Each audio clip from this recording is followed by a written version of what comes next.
There's no end date to coaching. Maybe we should start the podcast with that sentence.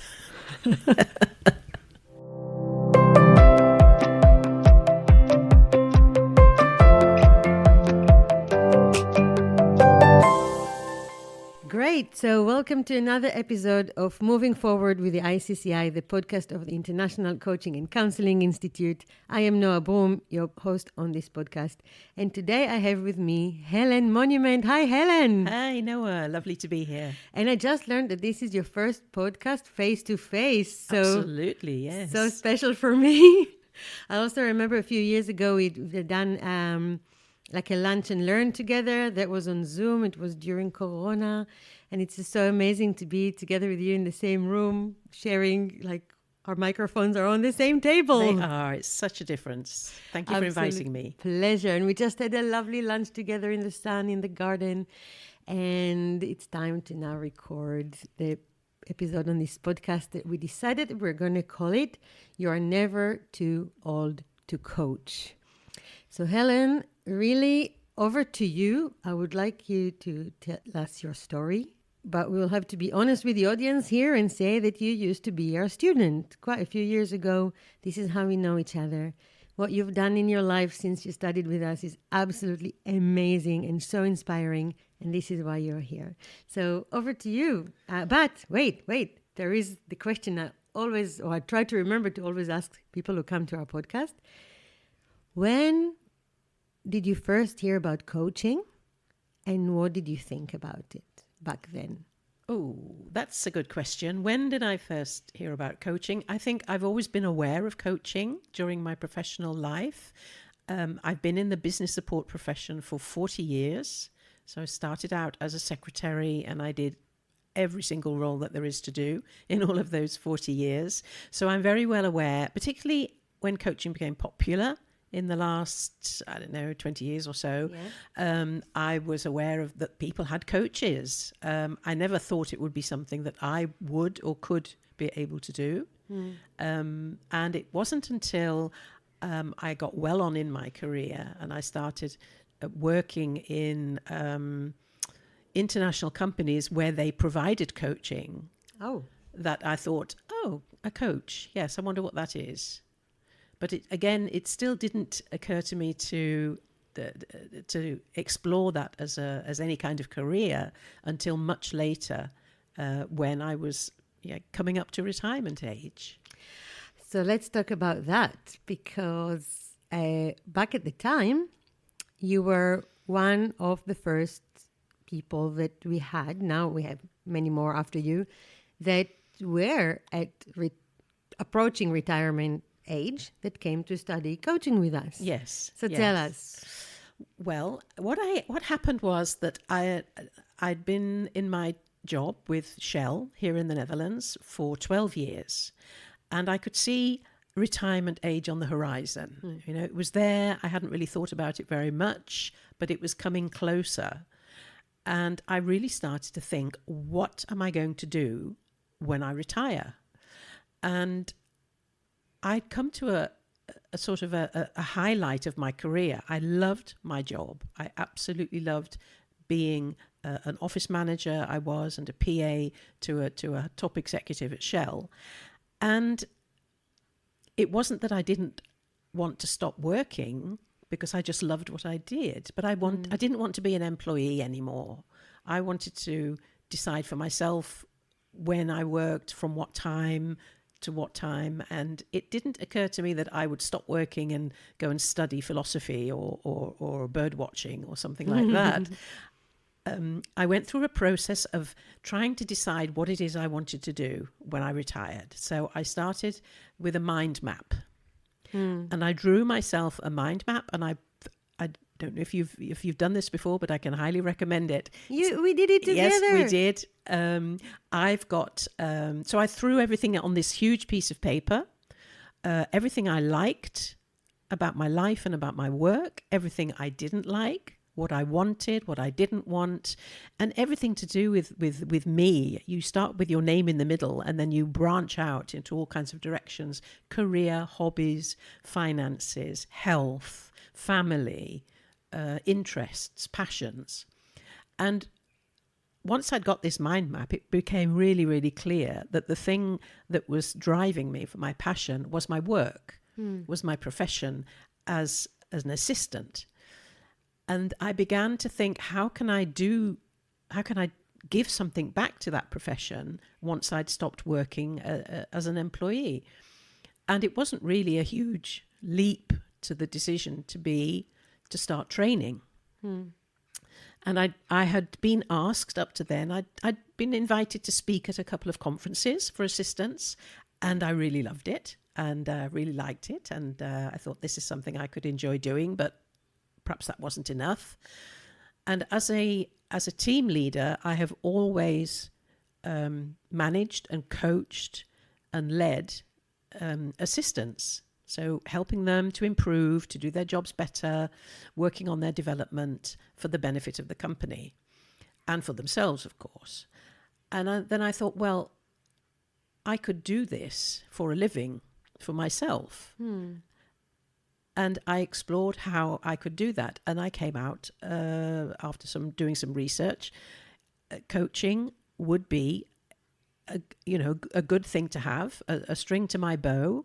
And I still wanted to do training and speaking, but coaching really was something that I thought, yes, this is coaching with a capital C, not just coaching your team to do better. This is working with individuals, helping them to improve, helping them to find their way in a certain situation or in their career or in their job. And I ended up at NOAA. I wanted to get myself a certification, because otherwise you're just one of hundreds of people who are calling themselves a coach but haven't gone through the training. Sure. So I decided to do that. So while I was still working, I did the course and got my diploma in 2018 while I was still working at Shell. Wow. I remember the phone call from you. I remember I set 18 places for the course and you're in member 19. Exactly. I just had to have you on board.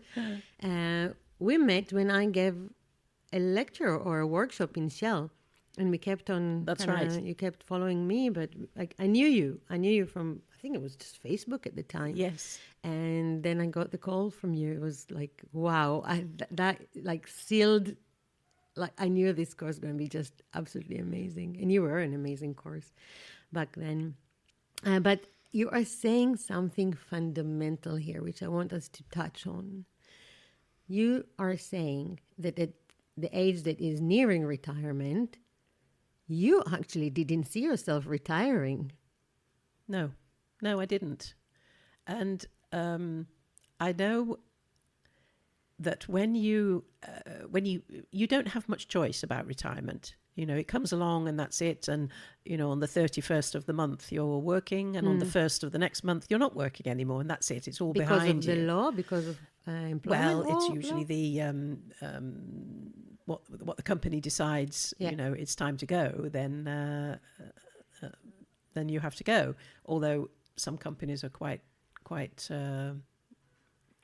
advanced in the fact that they will retain some of that knowledge that would otherwise just walk out of the door somehow. But when you have, we had a course that I went on with my husband when he was coming up to retirement, and there were two groups of people. There were the group of people who had hobbies all their lives, and they were very much looking forward to continuing with those hobbies once they stopped working, and they were really satisfied with themselves. And there was another group of people who had their own businesses. They were entrepreneurs who had done nothing but put their heart and soul into their business for years and years and years. And then suddenly they're retiring, they sell their business or they hand it over to their children. And then from one day to the next, you are cut off from everything that's been your passion and your drive for all of those years. They didn't have time for hobbies. So they had no other interests. And it was very, very difficult for them. In other words, they put everything into work, and once work stops for whatever reason, also when you're employed, obviously, then it's ever so difficult for them because there's no continuation. And in a way, you are becoming irrelevant. Yes, that's a feeling that some people have. I think when they retire, that they don't have any value to anybody anymore. And the thing that I wanted to do was to give back to the profession. And fortunately, I'm in the business support profession, which means that there are 500 million women, mostly women, out there who are in this profession. So there are people out there who desperately need help and support and the right training and the right coaching to improve themselves and to develop their skills. And as long as I did say, I will do this until I feel I'm not relevant anymore. So it's really, really interesting you talk about relevance, because to be relevant, I think you need to stay focused, you need to stay interested, you need to maintain that drive. Obviously, you need to maintain your network and stay in touch with the profession and all the developments and the technology. But you need, I think the most important thing is to just keep the curiosity. And curiosity is something that children have in buckets, but then suddenly you grow out of that and you stop being curious. You stop asking questions. You know, kids ask questions, why, all the time. And then suddenly we stop asking why. And it isn't until very much later that probably with age comes wisdom, they say, that you start questioning things again. And being curious is something that I've really maintained, that curiosity and development, particularly in my profession the last few years. So don't ever lose that curiosity. It's an amazing thing. Yeah. To keep us going, but to keep us being relevant. Absolutely. And because I decided to be a coach, this was something it's not bound to age. You know, they say that with age, as I said, with age comes wisdom. Am I any wiser now than I was 20 years ago? Perhaps I am. Socrates said, to know thyself is the beginning of wisdom. And that is really, really essential if you want to be a coach at whatever age. But knowing yourself, we did a lot of exercises, didn't we, about self-awareness and knowing yourself, what makes you tick, your weaknesses, your strengths. And that comes from experience. And yes, I had, I'm 71. So, you know, I don't feel as if I've got one foot in the grave, but I know I'm not, you know, in the first. Definitely not the way you look. Come on. Thank you. But, you know, you live and learn. And that I have lived a lot and done a lot of things and had a lot of experiences, and I've learned from them all, learned mostly about myself. And putting that knowledge to use in my coaching training was really, really useful. And I always start with that with my coaching clients is, you know, who are you? Do you know who you are? Wow. Find your authentic self. That's so important. Wow. I'm sorry to keep coming back to that, but that is what is so inspiring to me, that you saw retirement coming in a couple of years, 2 or 3 years down the line, and you said to yourself, that's not going to be the seal of the deal. I am going to keep on doing what I love doing. So what if my employer at one point or another, you know, this year or next year, is going to say to me, here, you're not going to work here anymore for whatever reason. You took that decision into your hands and you found out how you can still be relevant and give back to the community, which I think it's an amazing thing, because what you're saying, what you just said is, I want to keep on giving. I want to keep on doing to these mostly ladies who are personal assistants and give them from my experience and my knowledge, etc. because I want to stay relevant. You did it. Listen to what you did.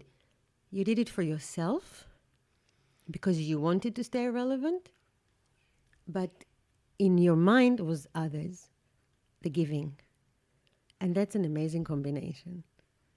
Well, thank you. When we dedicate our lives to the lives of others, you're so, it fills you back, right?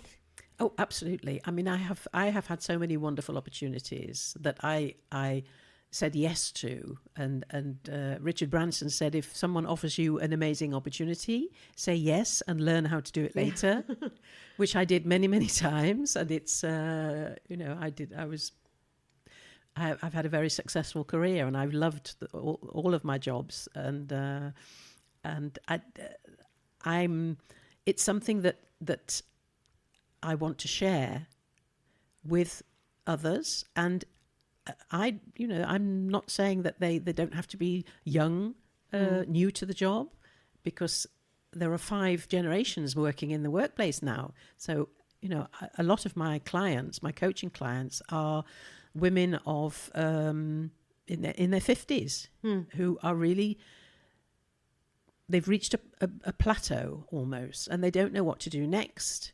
Then they like what they do, but they like me, they don't see themselves doing that for another 10 years. They want something else, they want something different, but they don't quite know which way to go. So I help them with that. Because when you searched on to what can I do after I will eventually retire, and you looked at coaching as an option, I know you're doing other things now, which we'll talk about in a minute, but what was it in coaching that ticked those boxes? It's helping people. It's just helping people and sharing my knowledge. When I gave 2 years notice to my boss when I told him I was going to retire early, and it's funny because in those 2 years, that gave me the chance to sort of wrap up my job and find a replacement, which I did, an amazing lady who's taken over from me. And you have to make sure all that the processes are in place and everything's in order so you can hand it over.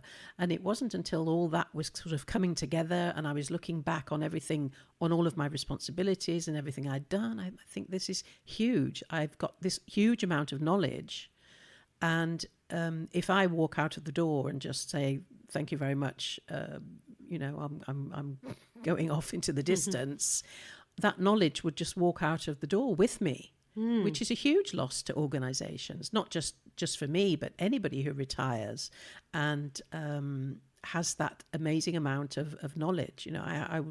They used to call me the memory of the organization because I knew everything about everybody, and so much would have disappeared had I not had a really good handover period with my successor. So fortunately, the knowledge that I had stayed within the company, but that doesn't always happen like that.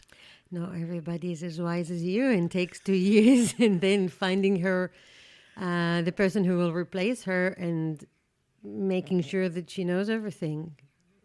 We know that a lot of times is like you're saying, some people are retiring before they even have a replacement. Yeah, and very often they don't have a say in who will replace them. Yeah. But I was, my executive and I interviewed together to find the right person. Wow, which was pretty amazing. Which in a way you're thinking, all that work I've done, all the things I've done, I want to give it to somebody who is there, and I'm explaining it to them, and they can ask me questions, etc., rather than giving them a folder with instructions. Yeah. Absolutely. And she would after I left, she kept texting me to say, thank you for my job. Thank you for my job. Amazing. So coaching, you're saying it was because you could still touch people, help people, be a positive influence on people. Yeah, and you know what it is, Noah? It's the relationship that you build up as well. I do a lot of training, so in-house training in companies, and very often it's a one-off.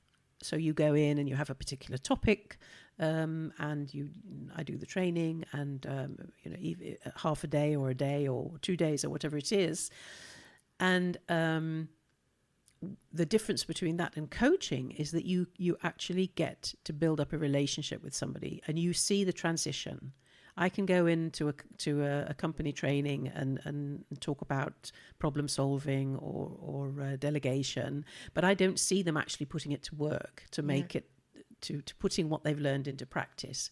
With a coaching client, you see that transition, and that's really what I love about it. Yeah. But so let's talk about what it is that you're doing, because you opened your own company, Monumental Assistance. I love the logo. I just love it. I remember when you advertised it and they advertised the website for the first time, and I thought, oh my God, this lady is like, you're like a 40 years old or 30 years old creating her own website now. That was amazing. So tell us, what is it that you're actually doing? Could you do so much? I sometimes find it hard to follow you on Facebook. You're here, you're there, you're doing this, you're doing that. So come on, what is it Monumental Coach Assistance is actually doing? Right. Well, I'm a trainer and a coach, and specifically for anybody in the administrative profession. And there are more than 160 job titles within the profession. So you might be an executive assistant, a PA, an administrative assistant, a team assistant. Oh goodness, there's a whole list of names. And you might just be starting out, or you might have been in the job for a number of years. Doesn't matter. So it's one-on-one coaching, and again, the training I do also is sometimes one-to-one, somebody who needs specific skills in a particular area, but very often it's in-company training. So I go and train groups of assistants, and speaking at conferences, which is something that I really love, on a range of topics. But what I'm really focusing on lately for the last couple of years has been leadership for assistants. So I revealed to you over lunch, Noah, that I'm writing a book. Amazing. Called The A to Z of Leadership for Assistants, which is a really scary thing to do. Write a book, yes. Is actually telling somebody you're writing a book is really scary, because you think, oh my Lord, now I have to do it, because they all know about it. So but that's a work in progress. Manifestation, you know. Yes, it is. You start talking about it, it will happen. Yeah, I know. So that's a work in progress. And I wanted that to come out to coincide with my 40 years in the profession. So watch this space, yes. I will say. On top of that, which is my business, the business side of what I do, I have a voluntary role as the chair of the World Administrators Alliance. And that is a volunteer organization. It's a trade association.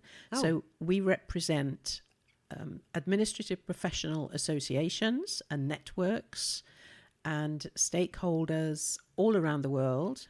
So we're like an umbrella organization, a bit like the G7, actually.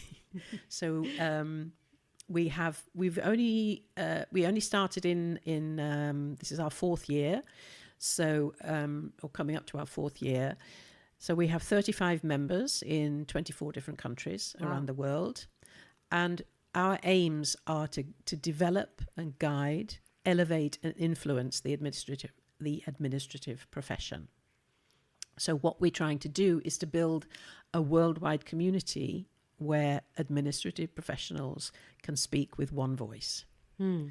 So that's something that, again, I put my passion in, and we're all volunteers working together. So we have a newsletter, we have a really successful LinkedIn channel. We organize every 2 years a summit, the World Administrators Summit, which is a working meeting. It's not a conference, a working meeting. And the leaders of all those different associations come together and talk about the top 4 or 5 issues that are facing the industry at the moment. So we've just had a summit this year, the 13th summit in New Zealand. Wow. And we talked about maximizing the relationship between an executive and his or her assistant. We talked about in discussion groups. We had diversity, inclusion, and belonging as a discussion group. Artificial intelligence, which you cannot ignore now.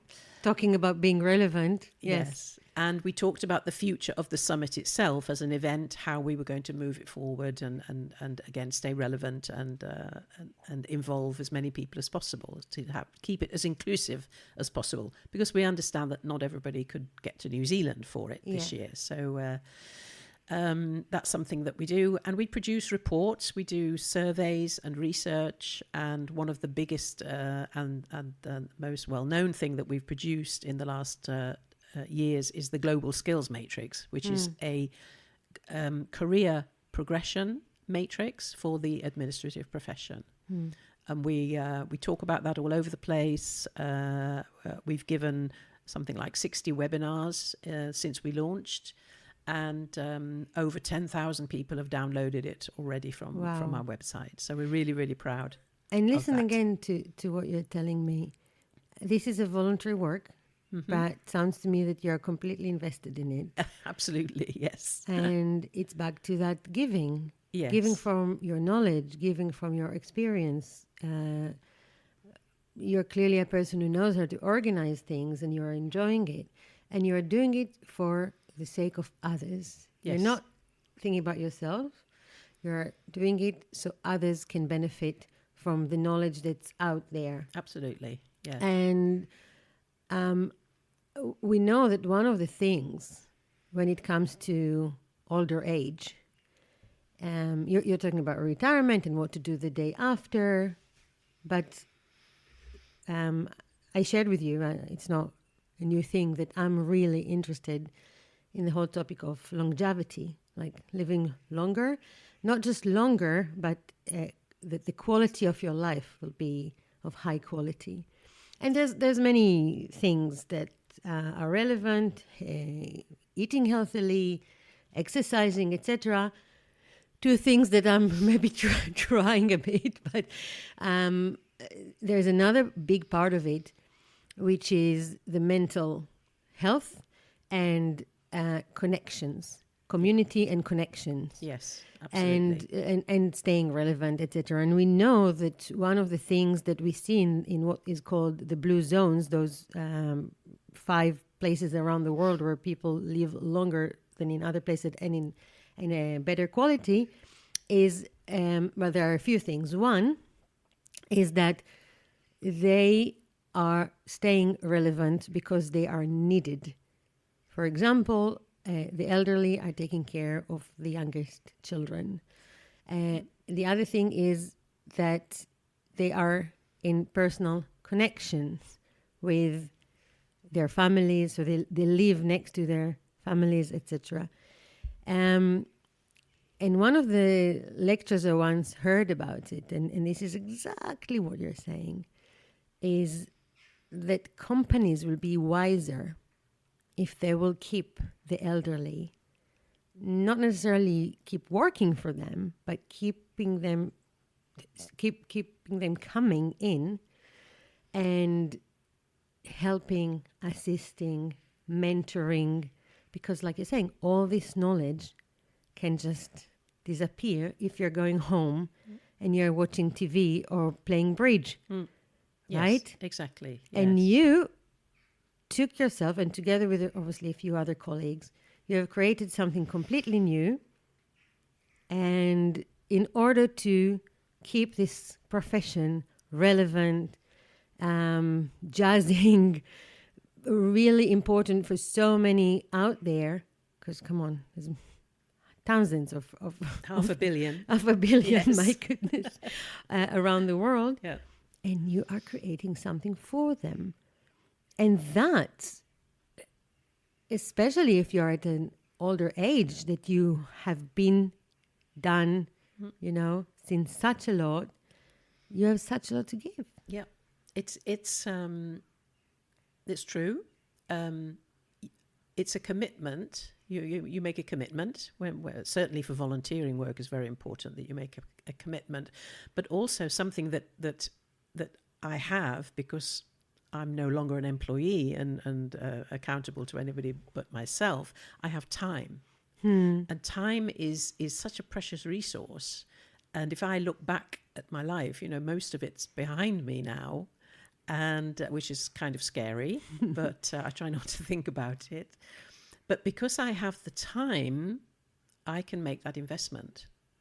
And as long as you're healthy, as you mentioned just now, you can do anything you want. And that's what why I want to stay doing this as long as I'm relevant. So as long as I'm still understanding what's going on in the industry, as long as I still have my network and my connections, and as long as I have the mental and physical capacity to carry on, then why would I stop? Because I get so much out of it. It gives me enormous energy. What do you get out of it? Enormous energy. And some wonderful people I've met since. I'm sure everybody had the same experience in COVID, going online. You meet all these new people that I would never have come across before. So my network is enormous, and from around the world, from Brazil to Papua New Guinea and everything in between. I've made these amazing connections with people within our profession, and it's helping particularly people in those countries where it doesn't always go so fabulously as it does here in Europe or in the developed countries. We have no idea how difficult it is for women in some of these countries, even just to get a job and make a living and look after their families, without even thinking about their personal development. If you think of Maslow's pyramid, they are struggling on the bottom for the security that they need. They're not thinking about the top level of self-fulfillment or self-improvement or anything like that. So we really try and help, especially people in those countries, to give them the opportunities to come to the summit, to learn from others, to meet people from other associations who are doing really well, to learn effective practices and to build their own network of support. And to know that you're not alone. Oh, absolutely. Absolutely. So what I asked you before, but you carried on working, so I'll ask it again. What do you get from carrying on working at an older age, volunteering at an older age? What's in there for you? For me personally, it gives me a huge amount of satisfaction, of course. I feel that I can use the skills that I have. And if I can use the skills that I have to help other people, that gives me a deep sense of contribution and usefulness, as well as staying relevant. I'm still being useful to somebody. And that once you no longer are in the mill or the treadmill of of being an employee, and the daily commute, or in that whole working routine, you need something else to in its place, and I get that out of the working for myself, but also from the volunteer work that I do. Would you say that it's a reason to wake up in the morning for? Oh, absolutely. In fact, my husband says, "How on earth did you have time to work before?" With all of this going on, and he's very proud of what I do. But it's. Yes, I have a reason for getting out of bed in the morning, absolutely. And it's the only thing that stops me is if I'm feeling a bit tired, or if I have a long trip. I went to New Zealand, as I said earlier, and I had broken my arm. So I went to New Zealand all the way there with a broken arm, which was really, really tiring and exhausting, actually. So when I came back, I needed a week to get over it. And perhaps if I was younger, then I would be a little bit more resilient physically. But it keeps my mind active, keeps me busy. I've always been a a reader, so I do read a lot for my pleasure, and the curiosity that comes with being a reader. I can use my curiosity every day. And my favorite hashtag, which I have 2 hashtags which I use. One is rewired, not retired. I saw that, yes. You remember that one? And the other one is never stop learning. I love it. I learn stuff every day. I'm doing a course this month on AI. So every day we have a challenge to use artificial intelligence for something that's work related every day. So I've been doing that since the beginning of June, and it's really amazing. I'm absolutely blown away by the possibilities of AI and what it can do for the administrative profession in order to make you more effective, make you more efficient, to save you time. It's amazing. And for those who think that AI is going to take over your job, AI will not take over your job, but somebody who can use AI probably will. Nice one. Good one. That I not heard before, but I like it. We have a blog post on the website about who will lose their job, basically, for AI. It's a very interesting post. But it says something very similar. Yeah. That it's actually the people who will know to use the new skills. Absolutely. They will stay in the job. And it's the people who will keep on being relevant, basically. Wow, great. But do you see why I mean what I mean when I say that you are my inspiration? Come on, how many 70-year-old we know out there that will learn about AI? Not many. And that brings me to another thing, which it's actually my cousin. He's got a podcast and a book and everything, and a really popular podcast. And recently I saw him posting something. He said that the most successful people, or success is when you do something that 99% of people will not do, but you do it. Because there will be a portion out of these people, of the 99%, who will not even think about doing something, and another portion that will think about it, but they will think, oh, not for me, I'm not good at it, it's not going to work.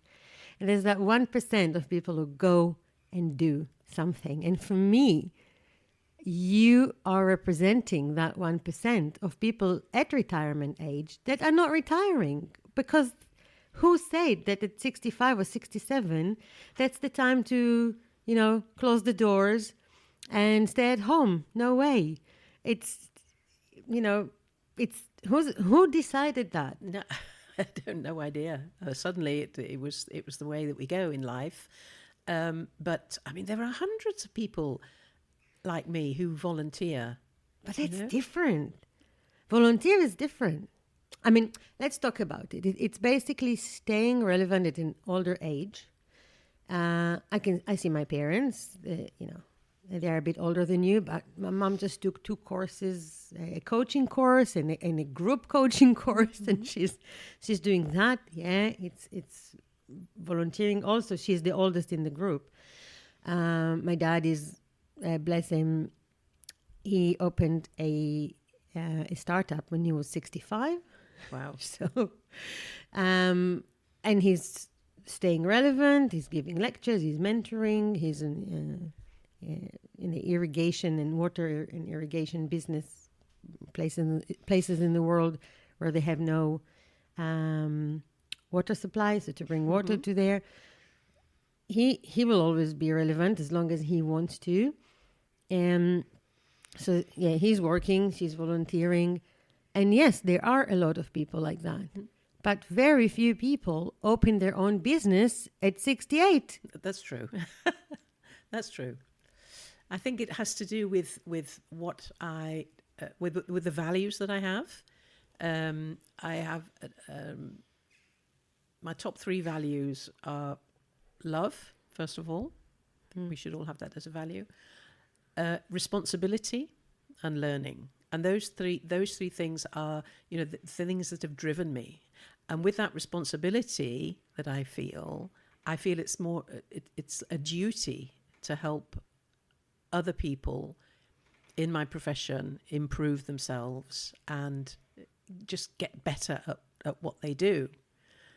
And not everybody wants to have a high flying career and be the top assistant in a huge company, but it's all about being excellent at what you do.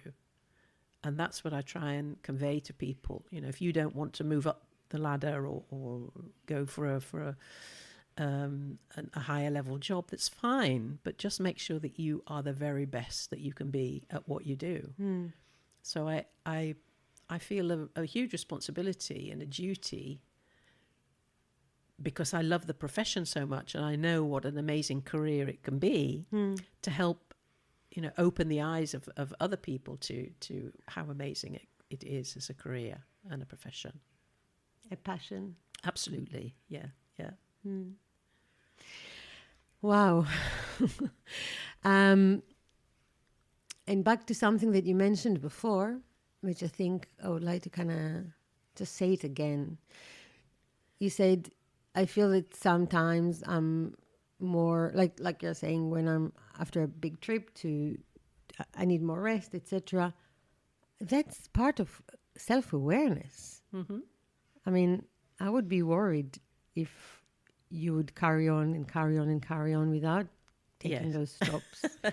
And it's fine, you know. So would my husband, I think. Yeah. Yeah. Okay, so it takes a couple of days to recover. In the past, I could, after coming from the USA, jet lagged, I would still go to work. No, not anymore. No. I think and it's okay. It is part of looking after yourself is really, really important. And if I didn't look after myself, I wouldn't have the energy to do everything that I do. Sure. So I know when to put on the brakes and to say, okay, you know, switch the computer off, go out for a walk, sit down and read a book, just relax and recharge the batteries. And even plan it in advance, that this is how it is when I come back from a week in New Zealand. Yes, exactly. We went, my husband and I took a month off in April, just after I'd come back from New Zealand. And we went to Spain and we stayed in Valencia for a month. And it was lovely. I did work a little bit, but not every day and not the whole full day. But being in a different city, seeing different people, eating different food, just walking around, looking at the wonderful museums and all the sites in Valencia, it was just fabulous to be there. And the weather, of course, helped. But it just, and you come back home with a complete, recharge, almost a reset. Your brain is reset and your body's reset. And it does, and I know, I appreciate and very grateful for the fact that we can do that, that we are in a position that we can do that. And not everybody can. I do appreciate it. But even just, getting away for a day, going somewhere different, experiencing a different environment, it makes such a difference to your mental health. And yes, I mean, they say when I was 60, they said 60 was the new 40. So I guess 70 is the new 50. Why not? Right. And it's so important to take care of your health and look after yourself, because as soon as you get ill, that can be a slippery slope. Yeah. Unless you look after yourself properly. But they say there are researches about it. I remember I read it many, many years ago. So I don't even know how to quote who it is that researched it. But it was about people who do not make a plan for their retirement and do not stay relevant and do not stay needed. They shut down very quickly. Everything, health and mental health. And unfortunately, they die younger. Yes, I think that's they true. Get sick quicker. When you're saying staying relevant, it's first of all to yourself and your interests and what drives you. Absolutely. And staying in contact with people, because it's very easy to get isolated. When you stop working, you don't see your colleagues every day. If you've had a really, really busy, intense job, you might have not made so many friends, and your circle gets smaller and smaller.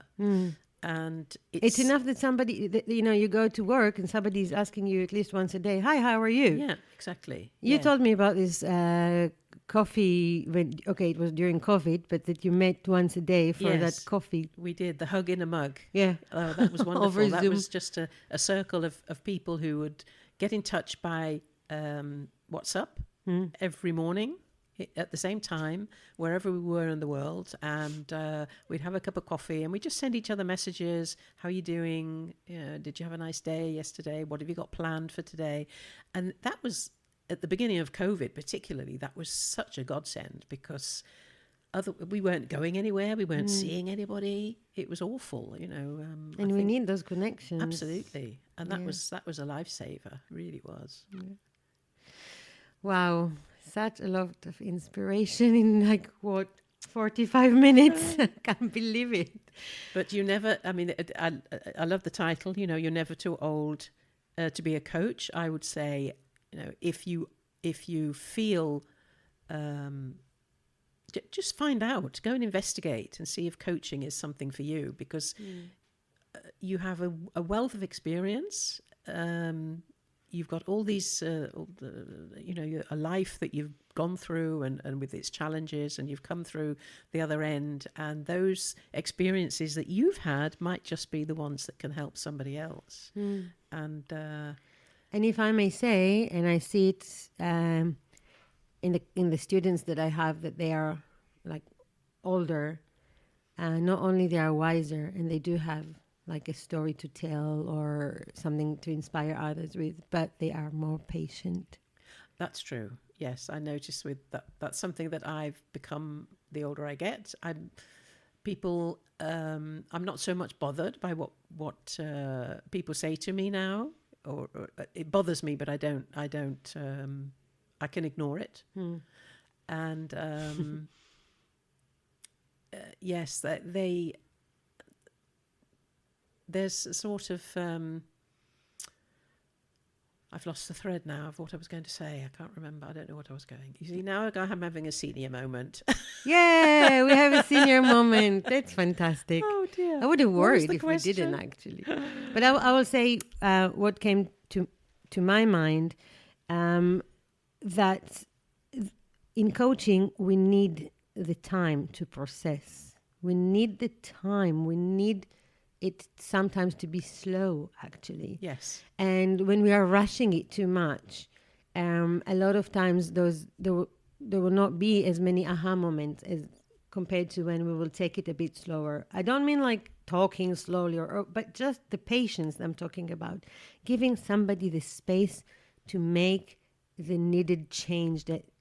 And with younger coaches, a lot of times is, okay, what's the next question? What's the next thing? What's the next exercise, etc. And older people, they almost know that their being and their presence and the fact that they are there to listen to somebody is enough. Yes. And it's just so beautiful to see it. And of course, what's the most beautiful is to see the younger ones together with the older ones. But it's just so necessary. Absolutely. Yeah. Yeah.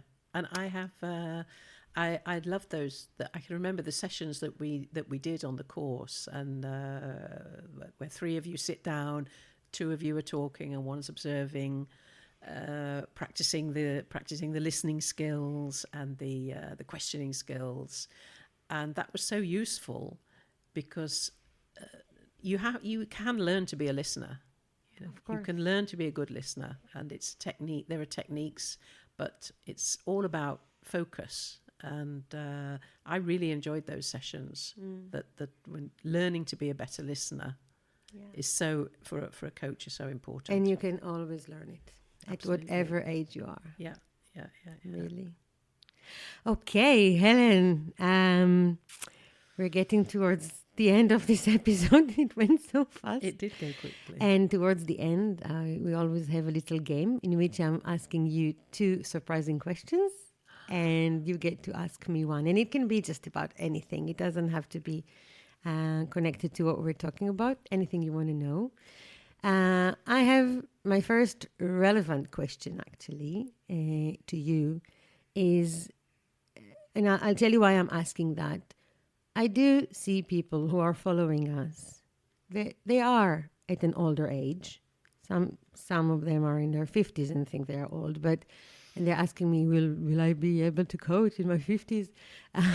But okay, that one, I always say, yes, of course, come on, you're in the middle of your life. But let's say people who are in their mid-60s, and they all ask themselves, is it the time to make sort of a career change or an additional, or to start anew in their 60s?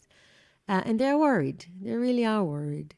And it's all very well that me, in my late 40s, I'll say to them, yes, of course, but it will be nothing compared to what you will say to them. So what would you say to somebody who's in their 60s, just like you, seeing retirements and want to keep on giving once they stop working? Well, I think that coaching is an ideal second career for somebody who has the drive to help people, not from an ego point of view. Something we didn't talk about ego, but that can sometimes get in the way of, look at me helping all these people. Look at what I'm doing, and it's some people are challenged by that. So if you if it comes from the heart, because you're so passionate about sharing your knowledge and giving support and help to other people so that they can improve and that they can pass it on later, it's like a chain that just goes on and on. So I would say, go for it. Find the right reasons why you would want to be a coach. And it's, even if you never get to actually work as a coach, but just the training gives you so much knowledge about yourself, and you're never too old to learn, certainly not about yourself. So the training is amazing, and you meet some wonderful people, and you get all kinds of ideas as well, and feedback about if any doubts that you have. We had some wonderful chats with the group, and they were so supportive, and anybody who had was questioning, why am I doing this, and I'm not going to be any good at it, and the group is so supportive because they will pull you through and help you if you get stuck. And coaching is a gift, and if you feel from the heart that you need to share your gift for the benefit of others, then I say go for it. You're never too old to be a coach. Wow. That's amazing. Because it is a profession or a skill, like a set of skills in which you can carry on giving. Absolutely. Yeah, absolutely. So my second question will be actually contradiction of what we are just talking about. What if at one point you would decide not to do that anymore? That's it, closing the business, want to be for myself. What is it that you would do in your life? Ooh, I think I would like to do some creative writing. I know I'm writing the book about, but that's a professional book. Mm-hmm. I would love to be able to write creatively. So I'd get myself off to the Open University or wherever, and I know they do some wonderful creative writing courses.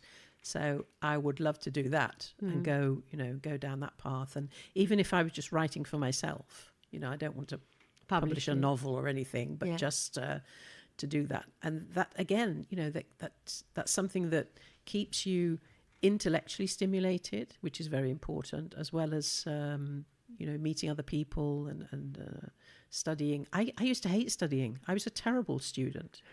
I couldn't wait to leave school. I hated it that much.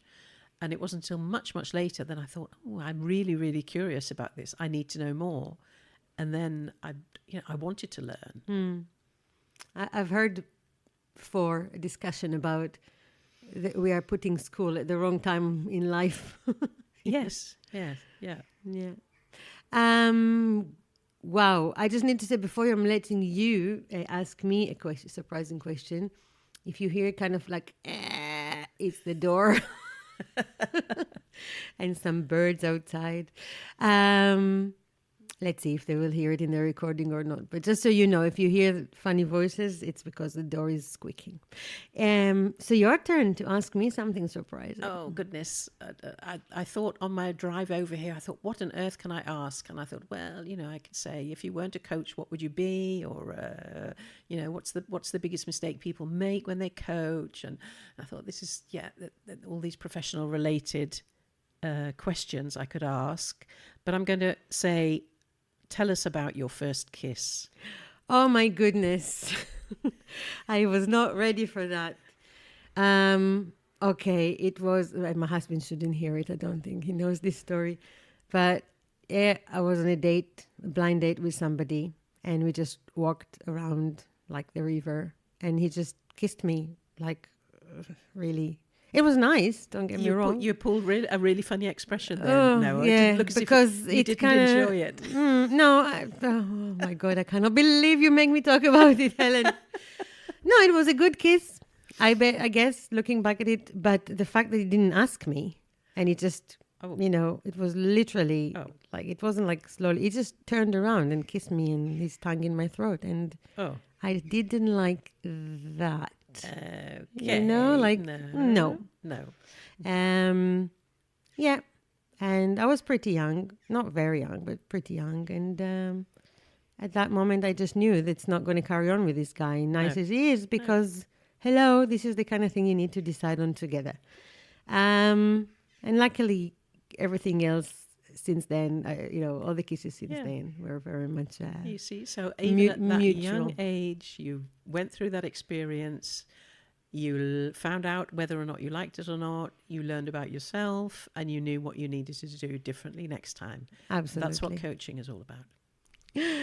Couldn't be a better wrap-up of this episode. Helen, thank you so much. We will put in the description of the podcast how people can listen to you, look at things that you're doing, connect to you. I think a lot of people will be as inspired as I am from you and the things that you do.